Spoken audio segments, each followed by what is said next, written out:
और यहां आपको बताएं कि भारत ने जाहिरियत करके फाश गलती की, अब खुमियाजा भुगतना होगा। शहीदों के खून के एक एक कतरे का हिसाब लिया जाएगा। वज़ीर आज़म ने वाज़ेह कर दिया, कौम से खिताब में कहा, बुज़दिल दुश्मन ने हत्ते लोगों पर हमला करके खुद को ताकतवर समझता है।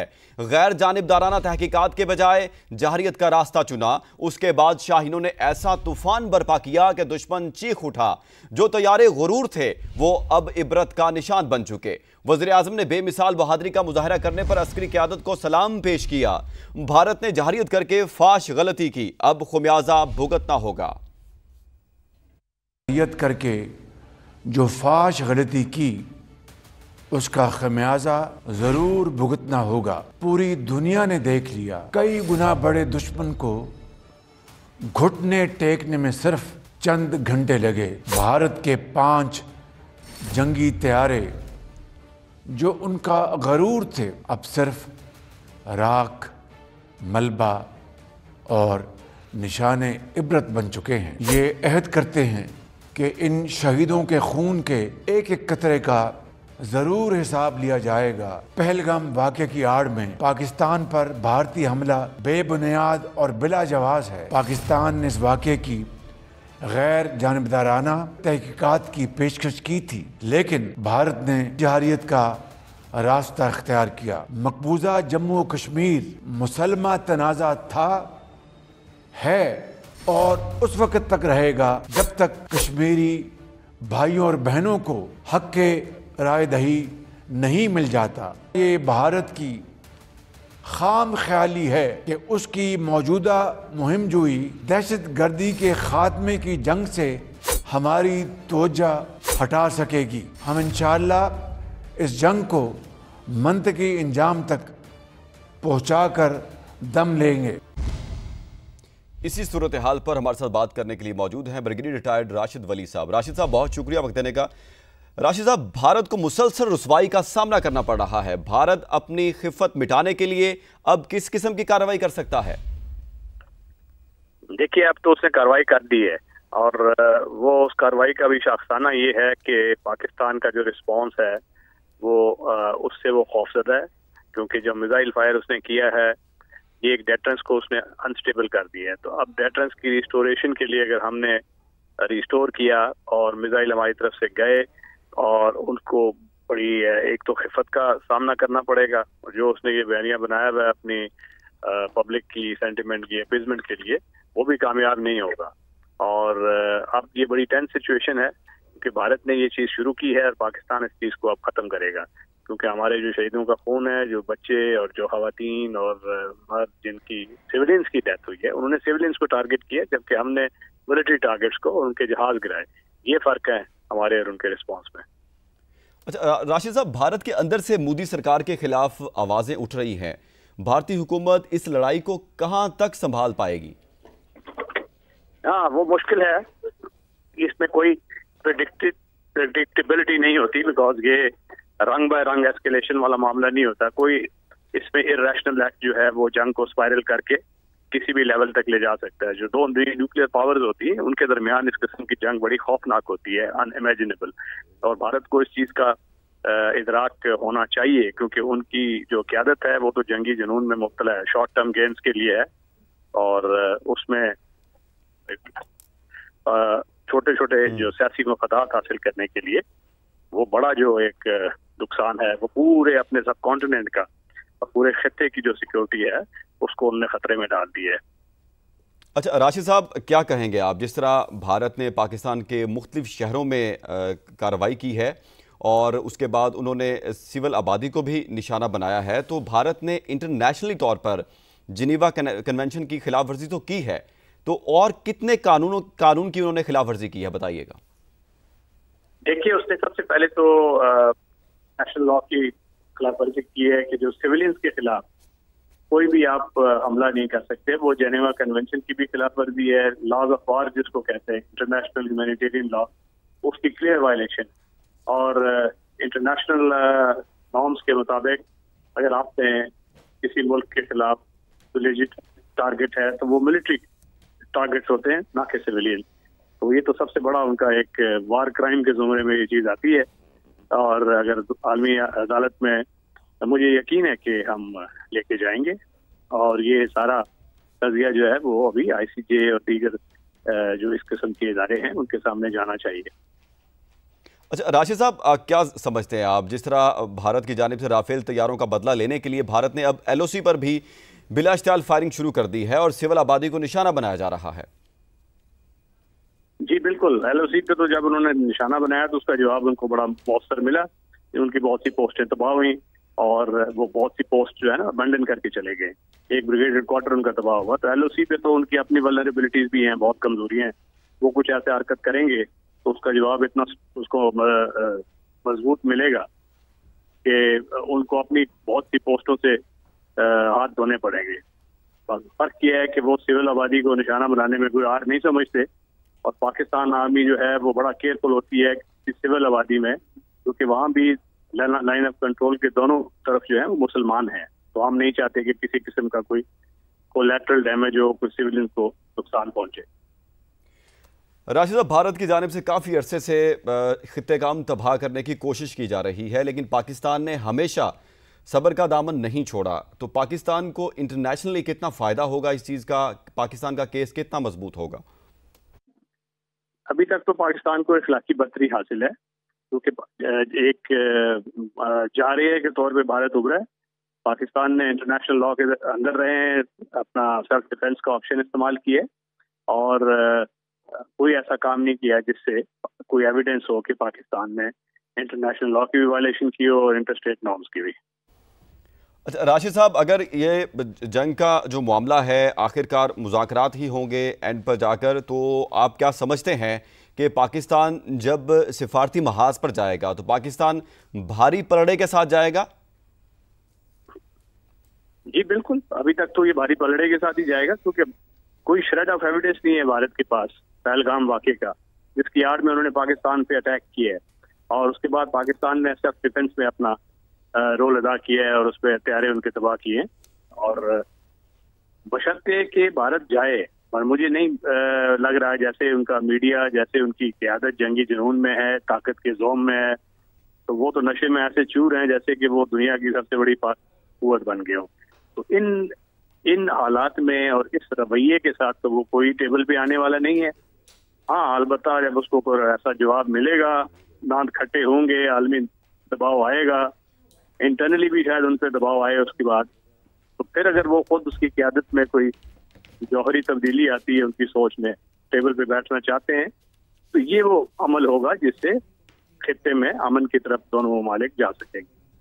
अच्छा राशिद साहब, हमारे वज़ीर दिफा ख्वाजा आसिफ की जानिब से स्टेटमेंट सामने आया है कि अगर एटमी जंग हुई तो उसकी जिम्मेदारी मोदी सरकार भारत पर होगी। जाहिर है वो उस पर तो ये इट्स नो ब्रेनर, ये शुरू ही उन्होंने की है तो जिम्मेवारी और किस चीज की उन पे डालनी है। जंग तो उन्होंने शुरू कर दी है और उन्होंने जो डेटरेंस है उसको भी तबाह कर दिया है। एक जौहरी ताकतों के दरमियान एक न्यूक्लियर पावर का डेटरेंस होता है। डेटरेंस का मतलब है कि आपके पास इतने वेपन्स हैं कि आप दूसरे को, मुल्क को तबाह कर सकते हैं, तो वो उससे गुरेज करते हैं किसी भी किस्म की एग्रेशन से, कन्वेंशनल वॉर से या कोई भी ऐसा एक्ट। तो जब आप उसको तोड़ देते हैं और मिसाइल मारना शुरू कर देते हैं, इसका मतलब है कि आप जा रहे हैं और आप रेकलेस हैं। तो वो काम तो उन्होंने कर दिया है और अगर पाकिस्तान रिस्पॉन्ड करेगा तो जाहिर है तब वो रिस्टोर होगा और फिर उनको अकल के और होश के नाखुन लेने पड़ेंगे भारतीय क़यादत को। अच्छा राशिद वली साहब, 24 घंटे का वक्त गुजर चुका है, तमाम तर जो ये कार्रवाई की गई भारत की जानिब से नापाक उसके अज़ाइम थे, उसके बाद की सूरत हाल को किस तरह देख रहे हैं आप? इंटरनेशनली जो रद्द-ए-अमल सामने आया है उस पर क्या कहेंगे आप? रद्द-ए-अमल मिक्स्ड है। भारत को काशन किया गया है, दोनों ममालिक को जंग से इज्तनाब करने का मशवरा दिया गया है। चीन ने भी यही कहा है कमोबेश। चीन ने तो खुल के पाकिस्तान की सपोर्ट की है। अमेरिका ने भारत की दबे लफ्जों में मजम्मत की है, मगर जंग से इज्तनाब का पाकिस्तान को भी कहा है। इसी तरह दीगर आलमी ममालिक के रवैया है। मुसलमान ममालिक कुछ मुतारक हैं, कुछ मीडिएशन का वो ऑफर दे रहे हैं, बट आलमी अदालत का जो test of pudding is in the eating, सलामती काउंसिल में जब ये चीज जाएगी, वहाँ क्या करती है आलमी बरादरी, ये टेस्ट होगा उनकी इफेक्टिवनेस का। ब्रिगेडियर रिटायर राशिद वली साहब हमारे साथ मौजूद थे, अपना तजिया दे रहे थे। भारत ने जारहियत करके फाश गलती की, अब खुमियाजा भुगतना होगा। शहीदों के खून के एक एक कतरे का हिसाब लिया जाएगा। वज़ीर आज़म ने वाजे कर दिया है। कौम से खिताब में कहा, बुज़दिल दुश्मन निहत्ते लोगों पर हमला करके खुद को ताकतवर समझता है। गैर जानिबदाराना तहकीकात के बजाय जाहरियत का रास्ता चुना। उसके बाद शाहीनों ने ऐसा तूफान बर्पा किया कि दुश्मन चीख उठा। जो तैयारे गुरूर थे वो अब इबरत का निशान बन चुके। वज़ीर आज़म ने बेमिसाल बहादुरी का मुजाहरा करने पर अस्करी क़यादत को सलाम पेश किया। बिल्कुल, आपको बता रहे हैं कि वज़ीर आज़म ने कल जो ये खिताब किया था उसमें कहा था कि अब खुमियाजा भुगतना होगा भारत को अपनी इस गलती का। शहीदों के खून के एक एक कतरे का हिसाब लिया जाएगा। वज़ीर आज़म शहबाज शरीफ ने यह भी वाज़े कर दिया था कि कौम से खिताब में उन्होंने कहा था कि बुज़दिल दुश्मन निहत्ते लोगों पर हमला करके खुद को ताकतवर समझता है। गैर जानिबदाराना तहकीकात के बजाय जारहियत का रास्ता चुना।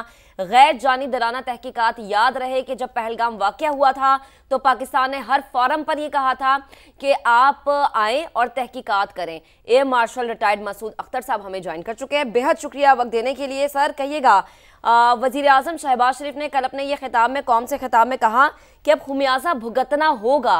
अभी मजीद आगे हम क्या अपनी स्ट्रेटेजी अपना सकते हैं?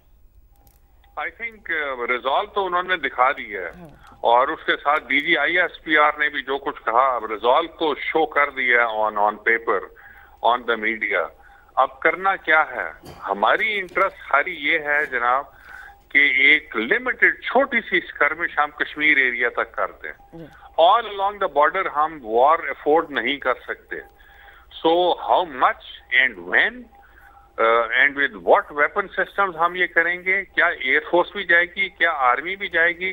आई थिंक रिसेंटली कल जब आर्मी चीफ गए और एयर चीफ मार्शल सिद्धू से मिले तो ये that was a very welcome site. कुछ अरसे से, हालांकि पहले सारी सर्विसेज अपना अपना अलहदा काम करती थी, अनफॉर्चुनेटली आजकल इकट्ठी है। I am sure they are getting together. But आज एक डेवलपमेंट बहुत सीरियस हुई है जिसकी वजह से हमें सियालकोट और लाहौर बंद करना पड़ा। अभी रिपोर्टेडली इस्लामाबाद बंद कर दी है। एंड प्रोबेबली जो बीच में आ रहा है कि ड्रोन अटैक्स हुए हैं, ये बड़े सस्ते तरीके हैं through which you can grind an economy to a halt. Flights बंद कर दी। अब जो लाहौर आनी थी वो फ्लाइट हमने कराची उतार ली है। So things are getting complex by the day. सही। हम कश्मीर में एक लिमिटेड स्कर्मिश चाहते हैं और अलोंग द बॉर्डर वॉर नहीं चाहते, और वो आके ड्रोन अटैक्स के साथ हमें हर जगह प्रिक कर रहे हैं। सही। And may be the Israelis are involved because वो आए हुए होंगे शायद। मसूद साहब, आपने मे भी कहा ना, लेकिन ये चीज़ हमने रिपोर्ट की थी कि पहलगाम वाक़े के बाद इजरायली सिपाही जो हैं, फोर्सेस जो है, वो वहाँ पर कोई 5-6 गालिबन लोग जो हैं वो वहाँ पर थे, कश्मीर में थे, उसके बाद वो आए थे। ये तो चीज़ एक रिपोर्ट हो गई थी। मैं आपसे ये जानना चाह रही हूँ कि हमने ये देखा कि जब कल भारतीय तैयारों को गिराया गया तो हमारी तरफ से ये था कि हमने मुंह तोड़ जवाब दिया है, लेकिन फिर कुछ सियासतदानों का तज्जिया हमने ये सुना, उनकी जानिब से ये कमेंट दिए गए कि अभी जवाब देना बाकी है, कब और कैसे जवाब दिया जाएगा ये हम दुश्मन को बताएंगे। सो अब आगे जो है मजीद कार्रवाई हमारी तरफ से जो होनी चाहिए, क्योंकि बहुत सारे लोग ये भी कह रहे हैं, हमने सोशल मीडिया पर ये भी देखा कि भारत के किसी शहर को जब तक निशाना नहीं बनाया जाएगा तब तक भारतीय गवर्नमेंट जो है, जो वहाँ की फोर्सेज है, उनको समझ नहीं आएगी। ऐसा करना अब जरूरी हो गया है। अब क्या होता है आई डोंट नो। एक इंडियन सिटी को हिट करने से कश्मीर के अलावा that will elicit a response from India. और नंबर 2, जो पुलिसमैन है दुनिया का, उसने ऑलरेडी बड़ी क्लियर वार्निंग दे दी है दोनों मुल्कों को।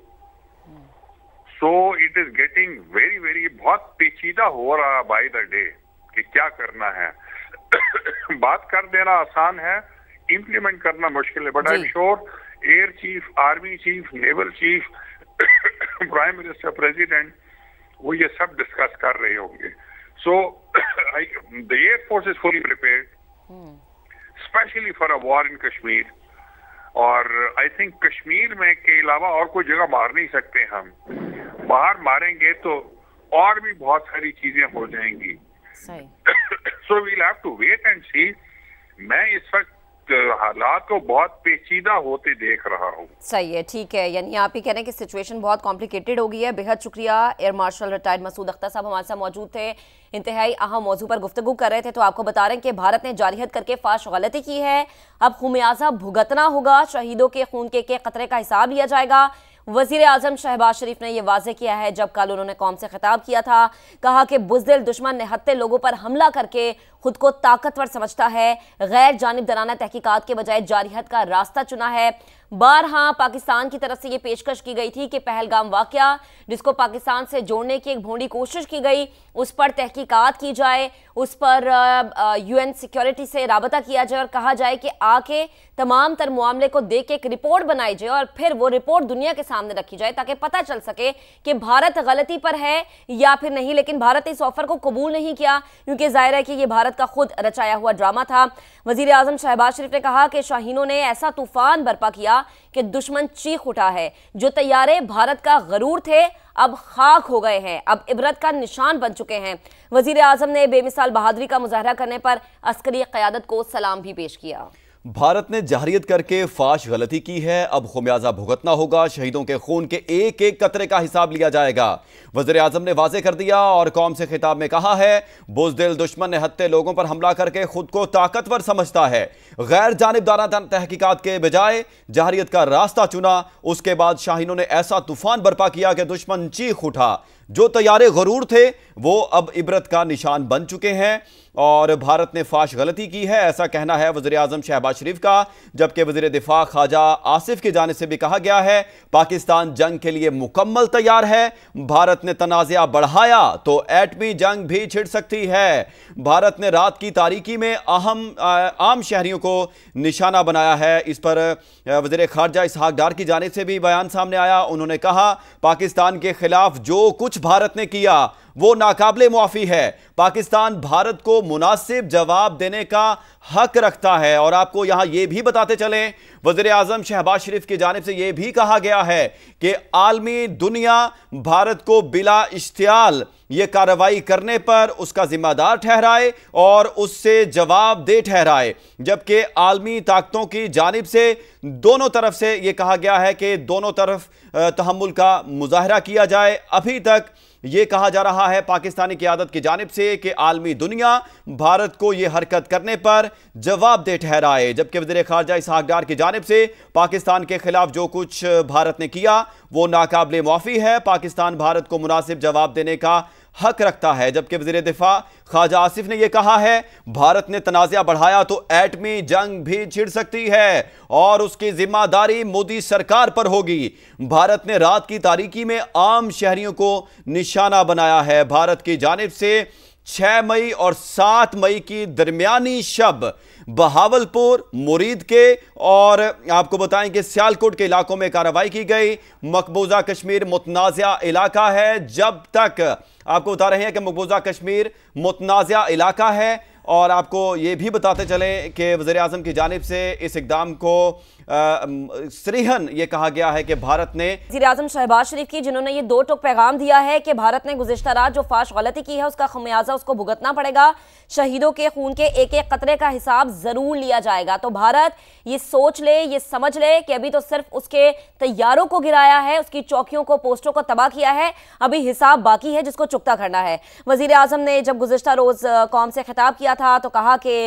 रात दुनिया ने देखा है कि कई गुना बड़े दुश्मन को घुटने टेकने पर हमने चंद घंटे में मजबूर किया। जो तैयारे भारत का गरूर थे अब भारत की तरफ से हमने देखा कि वो राख बने और उसी मलबे को भारत हमें दिखा कि उसने किस तरीके से इसको समेटा। वज़ीर आज़म ने कहा कि हमारे शाहीनों ने दुश्मन पर कारी ज़रब लगाई है, ये हमारा दंदान चिकन जवाब था जिसमें स्क्वाड्रन लीडर MM आलम की गरज थी। शहीदों के खून के एक कतरे का हिसाब लिया जाएगा। वज़ीर आज़म ने यह भी कहा कि जो हरकत की है उसका खमियाजा जरूर भुगतना होगा। दुश्मन को अहद करते हैं कि शहीदों का खून रायगा नहीं जाएगा। वज़ीर आज़म ने यह भी कहा कि हमने साबित कर दिया है कि पाकिस्तान दिफा में मुंह तोड़ जवाब देना जानता है।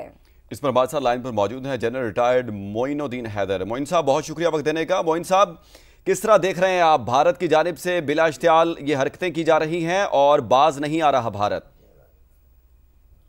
जी हाँ, बहुत अफसोसनाक है मोदी साहब का रवैया और उनकी जो सियासत है वो नफरत पर है। और जो हमारा रीजन है, हमारा ये जो ममालिक है आसपास के, वो सभी भारत की रेशे दवाइयों से परेशान है। वो हर एक को चाहता है दबा कर रखे और तो चौधरी बनना चाहता है बड़ा। दूसरी बात यह है कि इस वक्त जो है ना, ये पुरानी इनकी आदत है कि खुद ही के एक ऑपरेशन फॉल्स फ्लैग करो और अगले चंद मिनटों में पाकिस्तान पे इल्जाम धर दो। ना कोई सबूत है, ना कोई वो पेश करता है शवाहिद, और फिर दुनिया में ढंढोरा पीटता है कि पाकिस्तान टेररिस्ट मुल्क है। ये काफी सारे, जब से मोदी साहब आए तो ये काम बहुत तवातर से वो कर रहे हैं। हालांकि वो हमें कोई शक नहीं है, 1% भी शक नहीं है कि जो कुछ बलूचिस्तान में करा रहे हैं और KPK में, वो यही करा रहे हैं रॉ के थ्रू और अफगानिस्तान के थ्रू, TTP वगैरह के थ्रू। तो अब उन्होंने ये करने के बाद हमारे TT को और क्या दिया, हेल्जन बेंच से कहा यहाँ से डिप्लोमेट्स निकल जाए, ये कहा यहाँ से जो वीजे पे लोग आए हुए को इलाज माल दे रिश्तेदारों से मिलने, वो भी वापस जाए। तो मतलब इस किस्म के सारे स्टेप इकट्ठे उठा लिए और जल्दी मतलब के जो है अरसे के बाद उठा लिए, जिससे पता चलता है कि सारा कुछ प्री प्लान था ये वाला काम कि इस तरह करे। खुद वो आए हुए थे अमेरिका के वाइस प्रेसिडेंट, उनके सामने ये ड्रामा रचाया, और खुद वो जो यूरोप गए हुए थे तो वहां से कट शॉर्ट करके विजिट आए। तो एक और वो भी ड्रामा है कि वो बड़े मुल्क में इमरजेंसी हो गई है। तो ये सारी चालें, लेकिन सारी चालें इनकी नाकाम हो गई। और जो पाकिस्तान को कहते थे सबक सिखा देंगे, बढ़ के इनके एंकर बोल रहे थे, इनका मीडिया बोल रहा था और इनके लीडर बोल रहे थे। मेरे ख्याल में उनको पाकिस्तान का जो डिफेंसिव एक्शन है, फिलहाल हमने ऑफेंसिव एक्शन तो लिया ही नहीं अभी तक, तो डिफेंसिव एक्शन जो है वो ही इनके लिए मुंह के ऊपर बहुत बड़ा तमाचा है। उससे इनको होश आ गया होगा, उम्मीद है नहीं आया होगा तो पाकिस्तान अपना बताएगा रिस्पॉन्स वादा किया पाकिस्तान ने।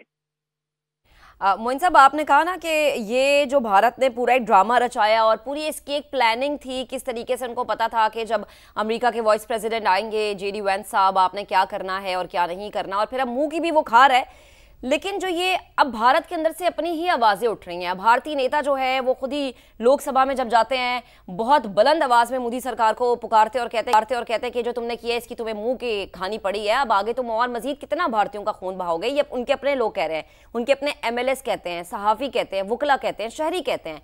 तो कब तक मोदी सरकार इस तरह की जंग को संभाल पाएगी? देखिए, बस इन्होंने इलेक्शन जीतने के लिए ये इस किस्म का ये कोर्स और ये तरीका अपनाया हुआ था, और ये दुनिया में जो प्रोपेगेंडा करते थे, डिप्लोमेटिकली पाकिस्तान को नीचे दिखा देते थे, बड़ा मुल्क है, झूठी बातें फैलाकर।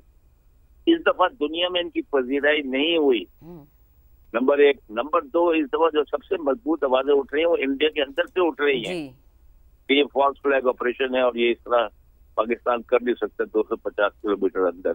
तो ये अंदर से उनका पोजीशन उठ रही है, और बाकी पार्टियां भी। तो मेरे ख्याल में ये पूरा जो एक्शन हुआ है, जो इन्होंने इलेक्शन में इसका सियासी फायदा उठाना चाहा था, वो उल्टा इनको नुकसान हो जाएगा सियासी। मोदी साहब की आप देखेंगे कि पॉपुलैरिटी भी कम हो जाएगी और उनको वोट भी कम मिलेंगे पहले की निस्बत से, जिस तरह एक्सपोज हुए हैं ये इस वजह से। सही, लेकिन मोइन साहब इसमें एक काबिल गौर बात ये ना कि वो जो उनका गोदी मीडिया है जिसको फंडिंग होती है और कहाँ से होती है ये तो पूरी दुनिया को पता है, वो अभी भी ये नैरेटिव प्ले कर रहा है कि हम जीत गए हैं। वो जो ऑपरेशन सिंदूर इन्होंने किया था जिसमें बहुत बुरी तरह नाकाम हुए हैं, वो भी ये कहता है कि हम जीत गए हैं, क्या हो गया अगर हमारे तैयारे गिर गए लेकिन हमने पाकिस्तान के अंदर घुस के हमला कर दिया। वो भी ये नैरेटिव प्ले करते हैं कि हम जीत के बाद वापस आए हैं, अपने लोगों को बता रहे हैं। यानी अगर वो अभिनंदन की गिरफ्तारी को भी जीत में कन्वर्ट करते हैं और इस तरह की चीजों को भी जीत में कन्वर्ट करते हैं तो फिर यही कहा जा सकता है कि दिमाग खराब है, अभी तक समझ नहीं आई इन्हें। जी हाँ, बहुत झूठा प्रोपेगेंडा है। मैं अभिनंदन का एक प्रोग्राम देख रहा था, एक खातून जो थी हिंदुस्तान से किसी एंकर, वो उसको बहुत बड़ा के बयान कर रही है, उसने पाकिस्तान के जहाज गिरा दिया और हमारा हीरो है, उसको अवार्ड मिला है। अरे भाई, उसका जहाज गिर गया उल्टा, तो ये उस तरह को झूठा। दूसरा, ये 65 की जो जंग थी उसमें दिन नहीं मनाते थे अपना कोई डे, और अपनी मूछ नीचे करते थे और गर्दन नीचे रखते थे। तो उनको पता था इसमें 65 में इनको शिकस्त हुई है। एक छोटा मुल्क और छोटी फौज ने इनको शिकस्त दी है। लेकिन बाद में इन्होंने 65 में भी झूठ हिस्ट्री बदल के कहना शुरू कर दिया कि हमने बहुत बड़ी कामयाबी हासिल की थी। जी जनरल रिटायर्ड मोइन साहब हमारे साथ मौजूद थे। आपका बहुत शुक्रिया, आप अपना तज्जिया दे रहे थे।